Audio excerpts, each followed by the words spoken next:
Alright, off on a little bit of a rescue mission this morning.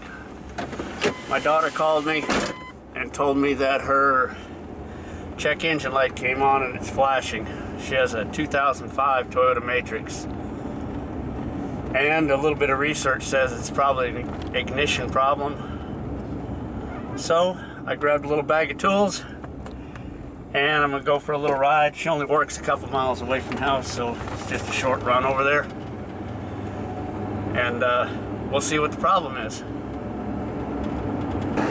Alright, we're getting a little closer to where we need to be. Shouldn't take but a few minutes to figure out what this is. Pop the scanner on, get a code out of it. Go ahead and lay this on the ground. Go ahead and just pop the hood. If it was shuttering, I want to see it run.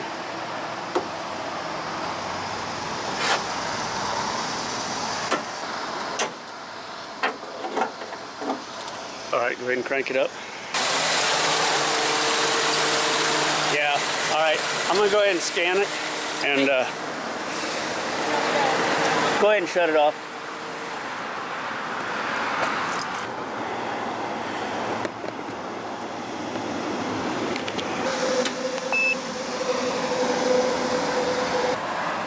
Cylinder 3 misfire detected.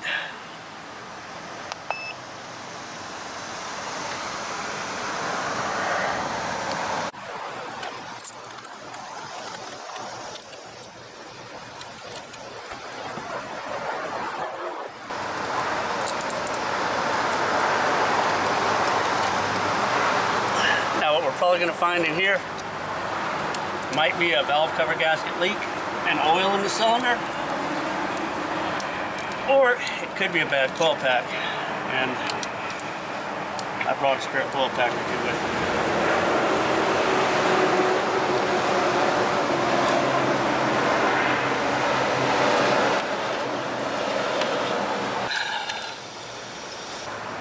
Well, there's no oil in it. Little tiny trace of oil on it, but we'll swap the coil pack and see what happens.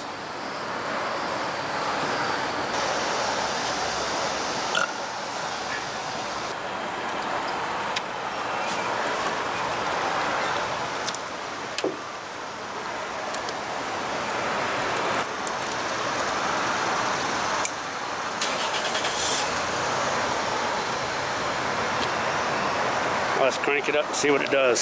See if it starts.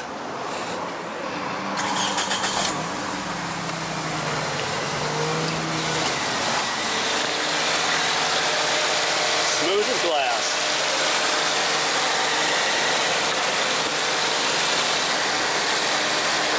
So I save all those old coils that I get out of other cars and stuff. I've got a couple sets of them.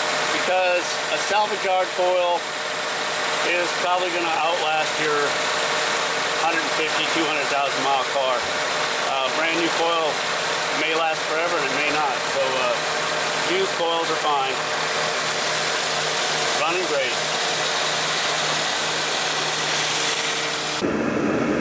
All right, back into the air conditioning. Turn it down a little bit. I almost told her don't worry about it driving back home, but she said it was flashing, and then I looked it up and it said it was probably an ignition problem, so I figured that was not good to even drive it 2 or 3 miles. But it's a quick and easy fix if you know what to look for and you got Google on your phone. The scanner helped me isolate which plug it was, but when the motor was shaking like that, if you didn't have a scanner, you could disconnect each one of those little clip wires on there and see which one made it worse or which one didn't get worse, and you'd know which one it was. But scanner makes that a lot easier. You can take your car to an auto parts store and have them scan it. They can tell you right off the bat what it is. And oh yeah, that was not in saved codes, that was in pending codes. So if your auto parts store doesn't scan the pending codes, you might not find it, because it hadn't been going on very long. It just started. Like I say, she only drives like 3 miles to work maybe, and it just did it today. So probably if she drove it home, it would have been in stored codes. So anyway, there's your quick and easy fix. Painless if you know what you're doing. And I'm gonna go back home, turn the AC on in the garage.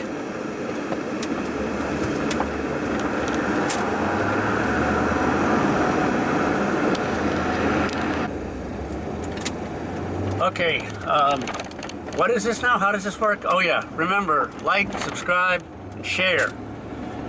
I need all the views I can get. I'm a retired guy now. This is my only source of income. Have a great day. Thanks for watching.